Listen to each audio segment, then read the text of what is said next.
দিল্লি নিয়ে একটা ভিডিও দিই। কিছু মাসের জন্য আমি কয়েক বছর আগে দিল্লিতে ছিলাম, তো ওই টাইমেরই কিছু ভিডিও মিক্স করে এটা বানিয়েছি। 1-2 দিনের জন্যও গেলে দিল্লিতে তোমরা সরোজিনী মার্কেটটা মিস করো না।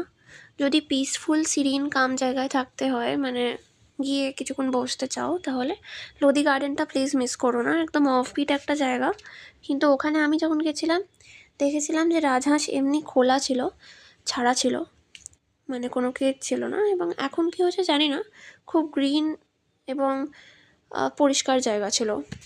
যারা পাবসের অত্যধিক লাউড মিউজিকটা পছন্দ করো না, তাদের জন্য সোশ্যাল বেস্ট। হজ খাসে তো যাবেই, সোশ্যালে যেও, ওখানে তামাশারও শ্যুটিং হয়েছিল। সরোজিনী থেকে শপিং করার কথাটা বলেছি তো, তার সাথে সাথে মিনা মার্কেট, যেটা হলো জামা মসজিদের বাইরে, ওখান থেকে কার্পেট, মিরর্স, অ্যান্টিক আইটেমস পেয়ে যাবে, ওখান থেকে কিনো। জামা মসজিদের বাইরে আতরও পাবে। হোলির টাইমে প্লিজ যেও না, যদি না কনসেন্ট ছাড়া তোমার মুখে কেউ রং ছুঁড়ে মারে সেটা চাও। প্রচুর জুসের ছবি দিলাম, ওখানে প্রচুর জুস সেন্টার্স রয়েছে, সেখান থেকে শেকস, জুস এগুলো পেয়ে যাবে।